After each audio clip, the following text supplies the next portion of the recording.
함께 보겠습니다. 요한복음 20장 1절로 9절까지의 말씀입니다. 요한복음 20장 1절로 9절, 19절로 23절 이렇게 읽을 텐데요. 한 절씩 저와 여러분이 번갈아 읽겠습니다. 부활 그 후라는 제목으로 말씀을 나누게 될 것입니다.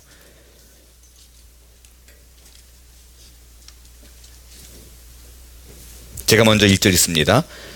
안식 후 첫날 일찍이 아직 어두울 때 막달라 마리아가 무덤에 와서 돌이 무덤에서 옮겨진 것을 보고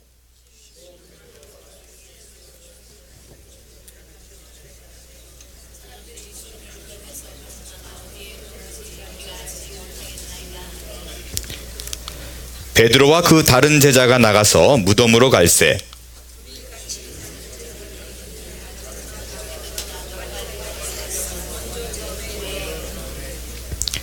굽으려 세마포 놓인 것을 보았으나 들어가지는 아니하였더니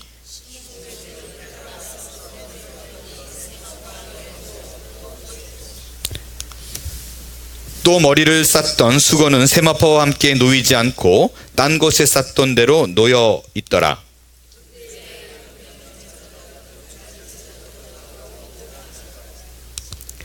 그들은 성경에 그가 죽은 자 가운데서 다시 살아나리야 하신 말씀을 아직 알지 못하더라.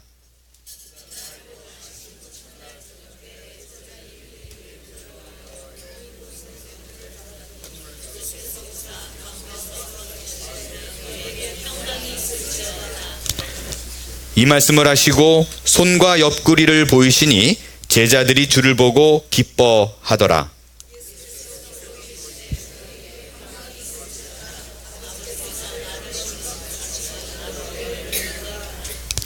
이 말씀을 하시고 그들을 향하여 숨을 내쉬며 이르시되 성령을 받으라.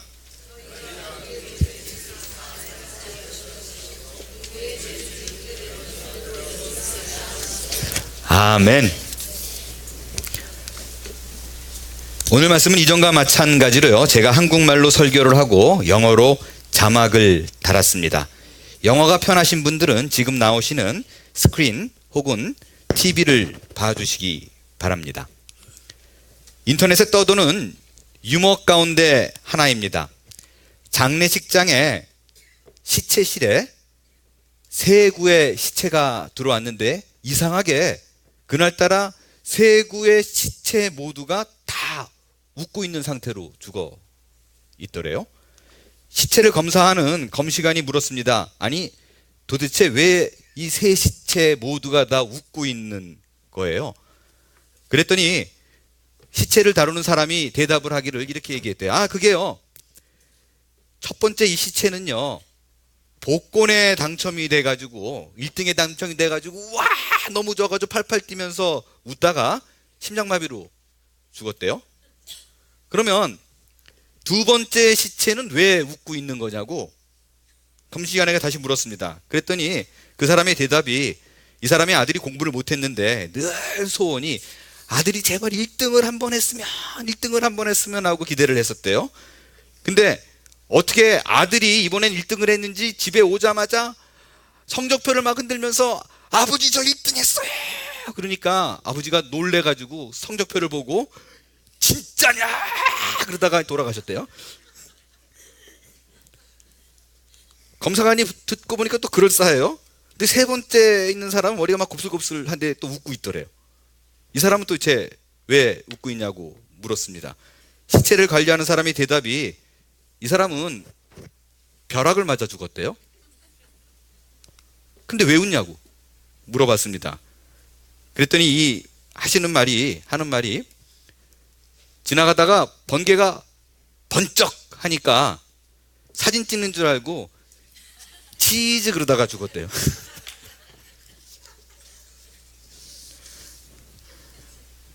우리가 모두가 다 알고 있는 사실이 하나 있습니다. 그것은 언제인지 모르지만 분명한 거는 우리가 언제고 죽는다라는 것입니다. 여러분, 죽음의 준비가 되어 있습니까?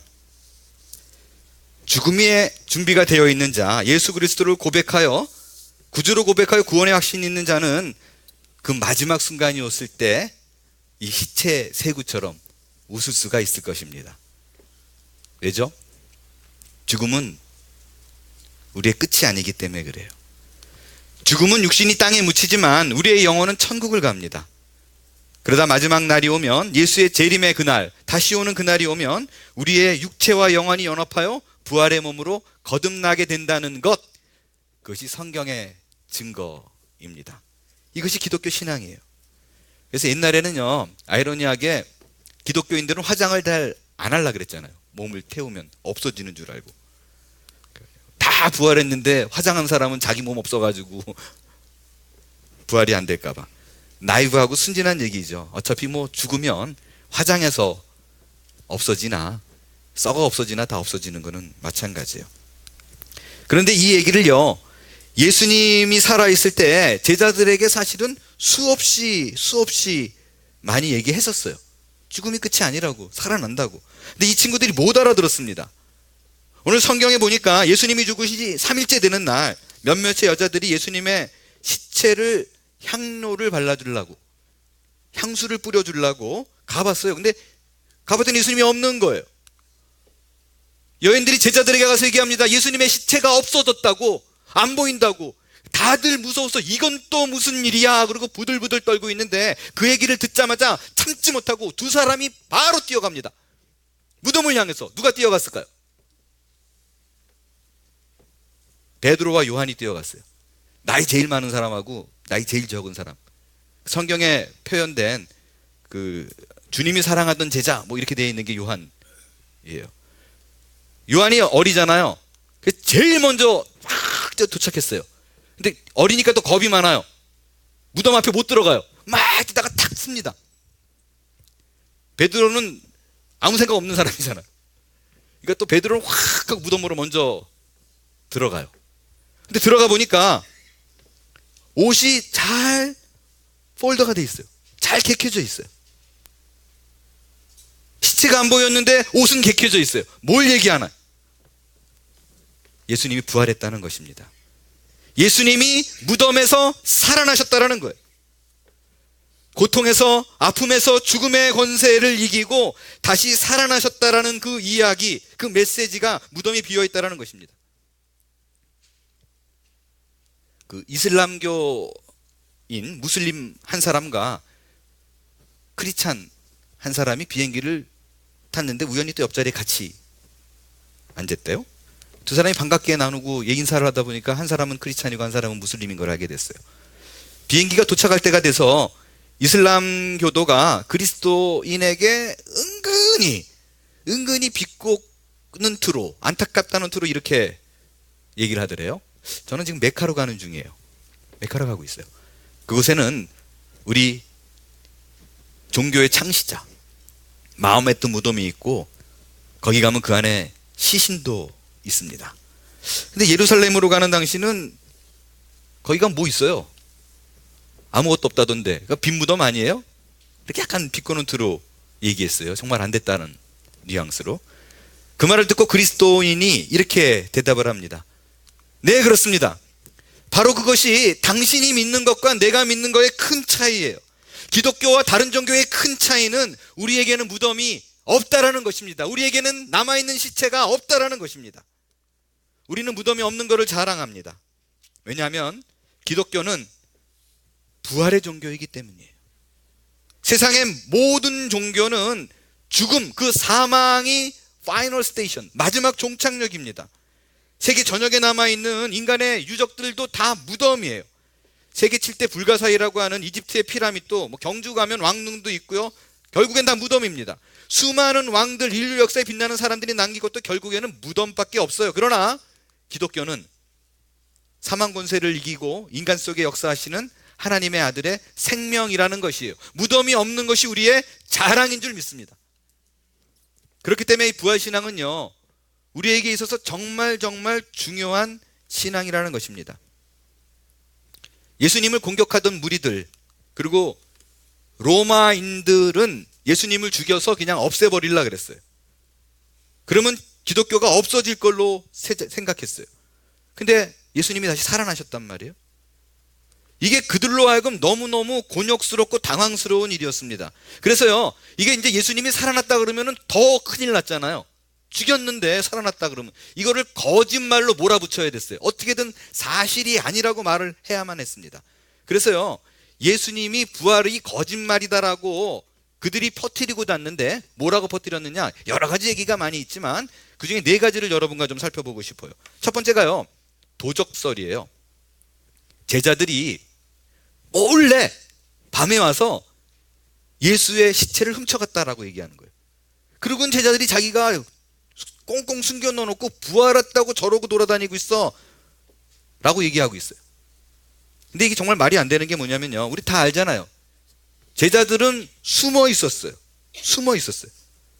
한 사람도 아리마대 요셉이 시체를 치웠지 그 어느 누구도 시체에게 가가지고 그거를 내릴 생각조차 못했어요. 왜? 자기도 딸려가서 십자가에 달려 죽을까봐. 그리고 성경에 보면요, 이미 군사가 무덤을 지키고 있었어요. 누가 죽음을 무릅쓰고 그거를 가지고 내리겠어요. 두 번째가 뭐냐면 기절설이에요. 예수님이 그때 진짜 죽은 게 아니다, 십자가에서 이렇게 해가지고 잠깐 기절했는데 죽은 줄 알고 사람들이 무덤에 갖다 놔놨는데 아침에 예수님이 이렇게 추워가지고 일어나 보니까 이거 왜 여기 있지? 그러고 예수님이 나왔다는 거예요. 이게 말이 안 되는 게요, 예수님은 십자가에서 물과 피를 흘렸다라고 돼 있고 십자가 형틀이라는 게 오랫동안 고통받게 되어 있는 형틀이에요. 그래서요, 십자가에 달려있는 사람 중에서 오랫동안 또 살아있는 사람들이 있어요. 그래서 더 이상 죽음을 기다릴 수 없으니까 애 안에서 낑낑낑낑 거리고 있으니까 그냥 나무 망치로 때려가지고 무릎 꺾어버려가지고 그 페인에 못 견뎌가지고 죽게 만드는 그런 경우가 있었습니다. 근데 성경에는 뭐라고 나와 있냐면 예수님의 다리를 꺾지 않았대요. 왜냐하면 가보니까 죽이려고 망치로 때리고 꺾는 건데 이미 호흡이 떠났어요. 그러니까 굳이 망치로 때릴 필요가 없다라고, 다리를 꺾지 않았다고 성경이 얘기합니다. 세 번째 주장이 있어요. 환상설이라는 거예요. 그냥 제자들이 예수 그리스도가 죽지 않았어, 그는 살아나실 거야 막 서로 생각하고 있다가 어느 날 환상을 봤다, 헛것 본 거다, 이렇게 얘기하는 거예요. 근데 여러분 잘 아시죠? 제자들이 살아날 걸로 믿지 않았어요.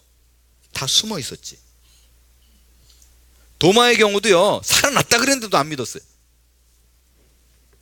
네 번째가 신화설이에요. 부활은 종교적 신화다, 없는 거 만들어낸 얘기다.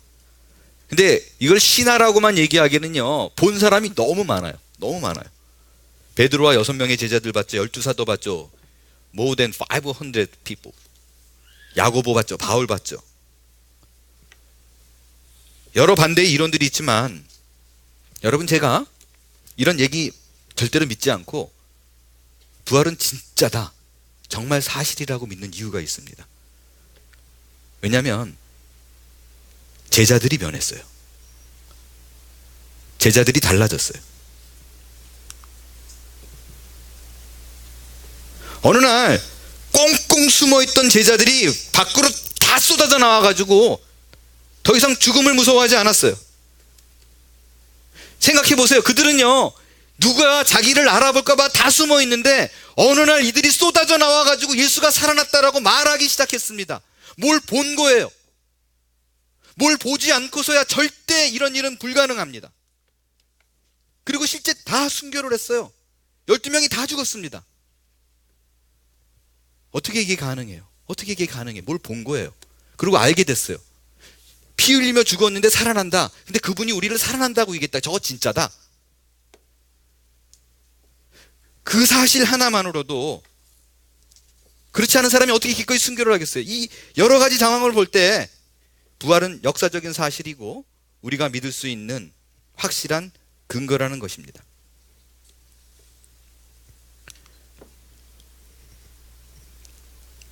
다시 본문으로 돌아와서요. 베드로와 요한이 무덤으로 갔는데 예수님이 없어요. 이때도 제자들이 부활했다는 생각을 못했어요. 없어졌다고 생각했지. 누가 가져갔다고 생각했어요. 그리고 다 함께 모여가지고 도대체 예수님이 어디 갔을까 고민하고 생각하고 있는데 사방이 막혀 있는데 꼭꼭 문을 걸어 잠겼는데 예수님이 어느 날 이렇게 쑥 들어왔어요. 다 막혀 있는데. 아니 어떻게 들어왔을까요? 그때의 몸은요 지금의 몸하고 달라요. 기억하세요? 지금의 여러분들이 보고 있는 이 모습하고 우리가 죽은 후에 영과 혼이 다시 합쳐지게 된 그 모습하고는 다릅니다. 성경을 보면 부활하신 예수님은 몸은 제자들이 그냥 다 걸고 있는데 그냥 들어왔죠. 그리고요 바로 옆에 있는데도 엠마오로 갈로 가는 두 제자 뭐 이런 못 알아봤어요. 마리아도 못 알아보고. 왜 못 알아봤느냐? 지금의 몸하고 달라요. 그 예수님이 죽었다가 다시 살아났음을 보여주는 것, 부활하심을 보여주는 것이 오늘의 본문의 메시지입니다. 예수님은 다시 살아나셨습니다. 예수님을 죽음에 머물지 않고 다시 살아났음을 믿는 것, 그것이 부활 신앙인 줄로 저는 믿습니다. 여러분 신앙적으로요, 신학적으로 어떤 절기에 등급을 매긴다, 어떤 절기가 더 중요한 절기다라고 얘기하는 건 좀 어폐가 있죠. 근데 그래도 정말로 중요한 날 하나만 뽑아봐라, 그러면 두말할 것 없습니다. 그거는 부활절입니다. 기독교인에게 있어서 중요한 절기, 그러면 둘만 말해봐라, 그러면 우리는 성탄절을 말할 수 있을 것입니다. 그죠? 그리고 부활절을 말할 수 있어요. 그 중에서 중요한 것이 정말로 뭐냐라고 물어보면 딴 거 아니에요. 그거는 정말 부활절입니다. 왜냐하면 부활절이라는 게 뭐예요? 예수 그리스도의 이야기예요. 예수 그리스도의 삶 전체에서 그의 이야기를 쭉 듣다가 가장 솟아나치는 클라이막스는 뭔가? 그거는 부활입니다. 그건 부활이에요. 여러분, 하나님이 육신을 입고 이 땅에 왔습니다. 영화 첫 시작은 거창하게 시작해요. 하나님이 인간의 몸을 입고 이 땅에 왔다. 얼마나 멋있어요. 그러나 그거는 영화의 시작입니다. 첫 장면이에요. 이 예수 그리스도라는 영화의 가장 하이라이트, 클라이막스는 죽었던 그가 다시 살아났다라는 것입니다. 사도 바울은 고린도전서 15장에서 이렇게 얘기합니다. 그리스도께서 만일 살아나지 못하셨으면 우리가 전파하는 것도 헛것이요 또 너희 믿음도 헛것이며 라고 얘기해요. 여러분, 부활을 믿지 않으면 그냥 오늘 이 땅에서 잘 먹고 잘 살게 해주세요 라고만 생각하면 여러분은 크리스찬 아닙니다. 여러분의 신앙은 다 거짓말이에요. 부활 없이 십자가만 보고 눈물 흘리고 아이고 예수님 아파서 어떡하는가, 그 고통에 나도 동참하고 싶어요, 이거는 값싼 동정입니다. 하나님이 원하는 거는 그런 거 아니에요. 여러분, 누군가가 나를 위해서 죽었대요. 이것처럼 얼마나 감동적인 이야기가 없잖아요. 나를 위해서 희생했대요. 근데 누가 나를 위해서 희생했다, 그런다고 무슨 해결이 있어요? 무슨 고통과 아픔이 면할 수 있습니까? 여러분, 우리에게 있어서는요, 필요한 건 동정이 아니에요. 누군가 나를 불쌍히 여겨주는 것이 아닙니다. 승리입니다. 위로해주고 아프겠다라고 말해주는 것이 아니라 그 문제를 해결해주는 것이 우리에게 필요해요. 부활은 승리입니다. 해결입니다. 신앙의 하이라이트에는 부활이 있습니다. 그게 바로 오늘이에요. 그게 바로 부활 주일입니다. 하나님께서요, 우리에게 절기를 지켜라라고 얘기하는 건요, 그냥 뭐 생각해라, 기억해라 라는 데 의미가 있지 않습니다. 단지 기억하라는 것만의 의미가 아니라, 만약에 우리의 신앙이 죽어 있는 거라면 예수님께서 우리를 위해서 불쌍하게 돌아가셨다, 뭐 이러면 괜찮아요. 하지만 그 이야기가 지금의 나의 이야기라고 하면, 죄와 나의 고통을 이겨낼 수 있는 그 이야기라 하면 그 이야기는 과거 이야기가 돼서는 안 돼요. 우리는 항상 부활, 그 이후의 이야기가 있어야만 합니다. 우리의 신앙도 맨날 죽었지만 맨날 다시 살아나야 돼요.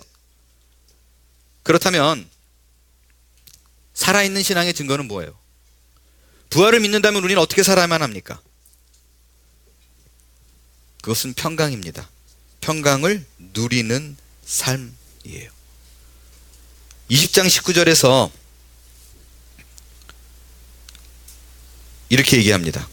이날 곧 안식 후 첫날 저녁 때에 제자들이 유대인을 두려워하여 모인 곳의 문들을 닫았더니 예수께서 오사 가운데 서서 이르시되 너희에게 평강이 있을지어다. 21절 또 예수께서 이르시되 너희에게 평강이 있을지어다. 아버지께서 나를 보내신 것 같이 나도 너희를 보내노라. 여러분, 부활 신앙을 갖고 있다라는 증거는요, 평강이에요. 맨날 앞의 일을 걱정하고 고민하고 신경 쓰는 거 신앙인의 모습 아니라는 거예요. 그렇기 때문에 예수님께서 2번씩이나 얘기했어요. 평강이 있을지어다. 평강이 있을지어다. 그렇다면 평강의 의미는 뭐예요? 원어는 샬롬인데요. 이거는 걱정, 근심 이게 없는 게 평강이에요. 그게 샬롬이에요. 근데 예수님께서 평강 그러고 끝내지 않았어요. 평강이 있을지어다 라고 얘기했어요. 평강이 있으라는 건 무슨 말인가요? 그건 두려움이 없는 것입니다. 겁이 없는 거예요. 19절에 보면 당시 제자들은 두려움을 가지고 있었어요. 당시 로마 군인들이 예수님처럼 나를 죽이지 않을까라는 걱정이, 두려움이 있었습니다. 오늘 제자들도요, 예수님이 돌아가시는 굉장히 불안했어요. 언제 죽을지 모르기 때문에. 그래서 머리를 싸매고 고민하고 걱정하는데 예수님이 나타나서 이렇게 얘기합니다. Peace be with you. Peace be with you. 평강이 있을지어다. 평강을 우리에게 주는 거예요. 여러분, 세상에 죽음보다 무서운 건 없어요.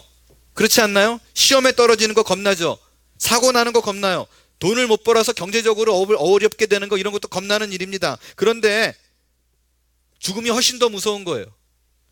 그런데 예수님이 이들에게 주는 메시지는 너희는 죽어도 산다는 것입니다. 죽음이라는 가장 공포스러운 것이 더 이상 문제가 되지 않는다는 거예요. 사람들은요, 질병, 재난, 진로, 돈 이런 문제로 인해서 두려움을 가져요. 어느 누구나 예외가 없는 것 같아요.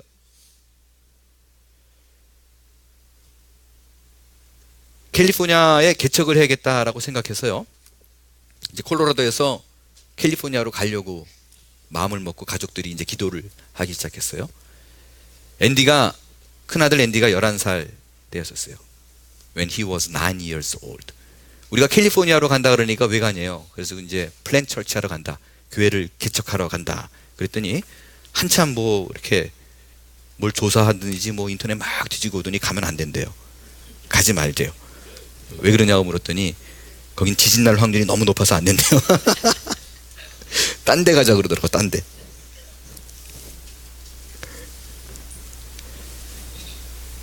여러분, 일본이 지진 한번 나오면 세잖아요. 6, 7은 보통이고 막 9 이렇게 나오잖아요. 그러니까 일본 사람들은요, 특징이 지진에 대해서 걱정을 안 한대요. 마치 한국 사람이 전쟁 걱정 안 하듯이. 왜냐면 그냥 포기한 거예요. 그거 신경 쓰면 계속 거기 매여 있잖아요. 그러니까 아예 생각을 안 하는 거예요. 포기한 거예요. 너무 두려우니까.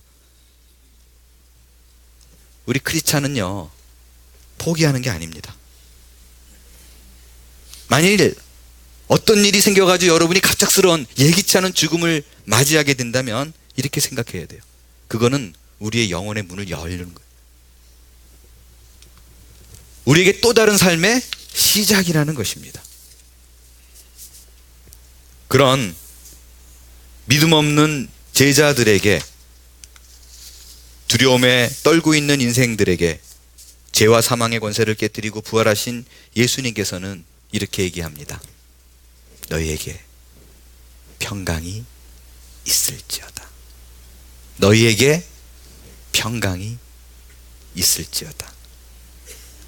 평강은 하나님의 은혜로 누리는 행복을 얘기합니다. 예수님께서 평강이 있을지어다라고 하시는 것은요, 성도들이 두려워할 것을 다 이겼으니 두려워하지 말고 이제 하나님께서 주시는 그 평화와 행복을 누리며 살라는 말씀입니다.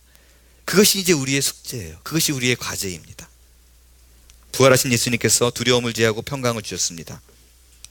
이런 주님의 평안을 이제부터는 매일같이 하루하루 누리며 사는 한몸교회 교인 모두가 되기를 바랍니다.